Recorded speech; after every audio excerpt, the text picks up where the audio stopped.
अस्सलाम वालेकुम। Doctor Nasrallah Rana आपकी खिदमत में नाक कान गले की बीमारियों के मतलब कुछ मुफीद इंफॉर्मेशन के साथ हाजिर है। आज मैं आपको बताऊंगा कि मुझे मौका मिला इंडिया जाने का भी, क्योंकि सार्क की हमारी 5th सार्क कॉन्फ्रेंस थी, उसका इफ्तिताह भी मैंने करना था। मैंने किया अशोका होटल, जो इंडिया का सबसे बड़ा होटल है। वैसे मैंने तो दुनिया में उतना बड़ा होटल नहीं देखा। 5000 लोगों के बैठने की कैपेसिटी का हाल। फिर उसके ऊपर मैंने जाकर कैंडल लाइटिंग सेरेमनी की। तो वहाँ पर जो असल टॉपिक जो मैंने देखा है वो ये था कि वहाँ छालिया पान बहुत इस्तेमाल होता है। मुंह में उससे अल्सर हो जाते हैं, मुंह में अल्लाह रहम करे ज़ुबान का कैंसर, तालू का कैंसर और बकल कैविटी का कैंसर बहुत ज़्यादा है। कलकत्ता में गया हूँ, वहाँ बहुत ज़्यादा, क्योंकि पान इस्तेमाल होता है। पान में एक्चुअली पान खुद इतना बुरा नहीं, उसमें जो फिर वो डालते हैं नहीं, कुछ कत्था और ये चूना और सांड, सबसे बड़ी बात है उसमें जो तम्बाकू डालते हैं, वो तम्बाकू वाला जो पान है नहीं, वो फिर बंदे की ओरल कैविटी सारी को खराब कर देता है। जितना पान मैंने वहाँ देखा कि एक दिन में लोग 30-30, 40-40 पान भी खाते हैं। यानी कलकत्ता में, बॉम्बे में मैंने देखा कि वो जैसे चेन स्मोकर होते हैं नहीं, कभी एक पान खत्म हुआ और साथ ही दूसरा पान शुरू कर देते हैं। इसलिए मैं ये आज जिम्मेदारी से कहूँगा कि जितना सिगरेट बुरा है उतना पान भी बुरा है। पान के लिए किसी ने बात ही नहीं की, ना लोगों को आपको किसी ने अवेयरनेस दी है। ये मैं बड़ी अच्छी बात करूँगा, मुझे अल्लाह ताला इसका स्वाब देगा। ज़बान का कैंसर मोस्टली यही है। नस्वार इसी तरह, हमारे वो लोग जो ज़बान के नीचे नस्वार रखते हैं, मेरे पास आते हैं पेशावर से, बर्दान से, कुहाड़ से, चतराल से, कि जी जब देखते हैं उनका वो ज़बान के नीचे ज़ख्म होता है, उस ज़ख्म का जब टुकड़ा लेकर टेस्ट के लिए भेजते हैं तो वो कैंसर निकल आता है। फिर वो एक लंबा सिलसिला, उसको मैं नहीं डिस्कस करना चाहता, वो फिर इंसान एक मुसीबत में फंस जाता है। बेहतर ये है कि पान, नस्वार, सिगरेट की तरह आप इसको भी अपनी ज़िंदगी से निकालें। अगर ये आप नहीं निकालेंगे, आपके मुंह में इतना पेन होता है। ये जो कैंसर टंग है नहीं, ये सो पेनफुल, मैंने पेशेंट को इतना ज़्यादा बिजली में कभी नहीं देखा। और ये तालू है, खुराक की नाली जो है वो तंग हो जाती है, खुराक फंसनी शुरू हो जाती है, और वही बाद में हमें वो बेहोश करके, मैं हॉस्पिटल लाहौर में इसोफेगोस्कोपिस करता हूँ, हम वो उसको फिर डायलेटर डाल के फिर उसकी डायलिटेशन करनी खुराक की नाली की। चलो कुछ ना कुछ गुजारा होता रहे। लेकिन एक बात मैं ज़रूर कहूँगा कि पाकिस्तान में इतना पान नहीं है, इसलिए यहाँ ओरल कैंसर और अल्सर ज़ख्म को कहते हैं, वो कम है। लेकिन अगर आप इंडिया चले जाएं, बांग्लादेश चले जाएं, तो वहाँ पर मैं, क्योंकि सार्क मैं तो तमाम को रिप्रेजेंट करता हूँ, हमारी ये सार्क कॉन्फ्रेंस लाहौर की जो है, जिसमें मुझे उन्होंने ये मेरी खिदमात की बना पे 3री सार्क कॉन्फ्रेंस लाहौर में मैंने करवाई। उसके लिए मुझे उन्होंने सार्क का ELT का जो गोल्ड मेडल दिया, इन रिकग्निशन टू माई सर्विसेज, कि आपने लोगों को इकट्ठा किया। पहली दफ़ा पाकिस्तान की मेडिकल हिस्ट्री में मेगा इवेंट था ये, और गवर्नर हाउस में खालिद मकबूल साहब थे, उन्होंने बुलाया और हर शख्स को खुद रिसीव किया, चाहे कोई इंडिया से था, कोई बांग्लादेश से था, श्रीलंका से था। बड़ा ज़बरदस्त मकसद है कि हौसला अफजाई।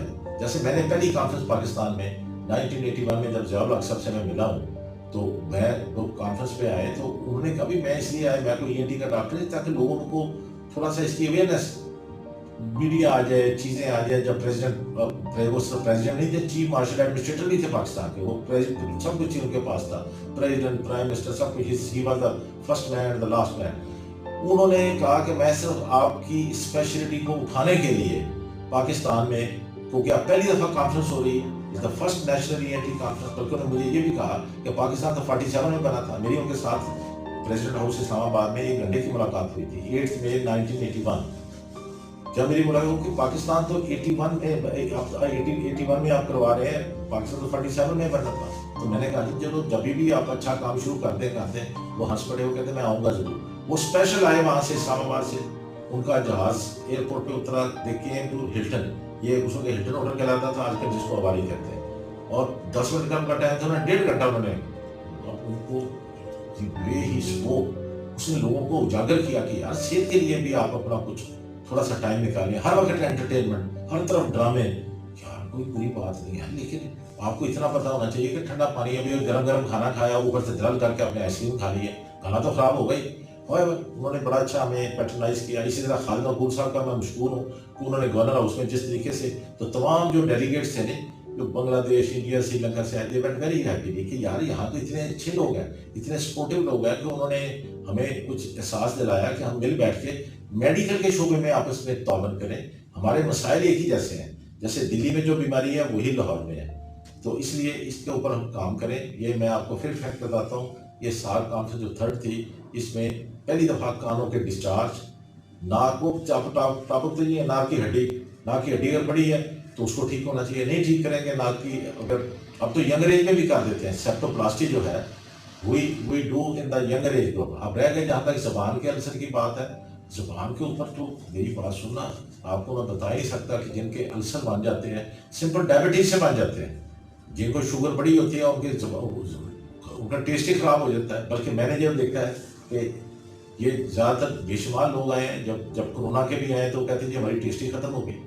یہ ایک نئی سی چیز ہے، ابھی خیر کو کنفرم نہیں میں کہہ سکتا، لیکن کسی کی خوشبو بدبو ختم ہو جاتی ہے، کسی کا زبان کے اوپر ٹیسٹ کے لیے وہ اب کو خوشبو بدبو کا احساس ہی ختم ہو گیا، ٹیسٹ نہیں رہ گئی. اور وہ تو خیر کمنگ ٹائم میں ابھی اس کے اوپر ریسرچ ہوگی. لیکن اتنا ضرور ہے کہ جب زبان کے اوپر پان کھانے سے کینسر بنتا ہے تو پھر زبان کو کاٹنا پڑ جاتا ہے. ابھی بھی ہیمیگلوسیکٹمی اس کو کہتے ہیں، پوری بھی زبان کاٹنی پڑ جاتی ہے. اتنے بڑے پنگے میں پڑنے کی بجائے بہتر ہے کہ نہ ہی پان کھائیں. اب میں نہیں کھاتا تو مجھے تو کوئی کمی محسوس نہیں ہوتی. میں سگریٹ نہیں پیتا، مجھے کوئی کمی محسوس نہیں ہوتی. Remain near the nature, you will remain comfortable. جتنا آپ فطرت کے قریب رہیں، جس طرح ٹھنڈا پانی میں نہیں پیتا، بالکل میں ذمہ داری سے کہتا ہوں، تو آئی ایم کمفرٹیبل. یہ کیا ہے کہ وہ ایک عادت بنا لی ہے کہ وہ بہت ٹھنڈا پانی ہے، پھر آئس کریم بھی ضرور کھانی ہے، پھر آپ نے وہ فضول قسم کی یہ پان ہے، اس کے بعد میں ہر تقریب میں اچھی جگہ وہ پان والے بھی بیٹھے ہوئے ہیں، وہ پان دے رہے. بابا پان نہیں، پان اتنا ہی برا ہے، میں ذمہ داری سے کہتا ہوں، جتنا سگریٹ ہے. سگریٹ اور پان جو ہے اس کو آہستہ آہستہ اپنی زندگی سے نکالیں، ورنہ اس میں جو اسپیشلی جو ٹوبیکو ہوتا ہے، تمباکو ڈالا ہوتا ہے جی، پتی ہے جی، وہ فلاں پتی ڈال دیں، وہ ڈال دیں، وہ پھر بعد میں یہ تالو ہے، اس کے بعد یہ آپ کی چیکس کے اندر کے جو ایریاز ہیں یا زبان ہے، اس میں پھر السر بن جاتے ہیں. السر دے بیکم کینسر، وہی پھر آگے کینسرس شیپ اختیار کر لیتے ہیں. وہ دیر نہیں لگتی، بس پھر وہ آدمی ایک نہ ختم ہونے والے سلسلے میں انٹر ہو جاتا ہے. تو یہ اچھی سی میں نے آپ کو انفارمیشن دی ہے. یہ کریڈٹ جاتا ہے تمام میرے کنگ ایڈورڈ میڈیکل کالج کو، جہاں پر میں نے پڑھا بھی اور پڑھایا بھی. وہاں سے ہم اس قابل ہوئے کہ برِ صغیر میں، انڈیا میں، دلی میں گئے ہیں، کولمبو یا ڈھاکہ کی آپ دیکھ سکتے ہیں، کٹمنڈو میں سائنٹیفک سیشن کو چیئر کر رہا ہوں. تو یہ اللہ تعالیٰ کی مہربانی سے اس انسٹیٹیوشن کی بدولت. Thank you very much.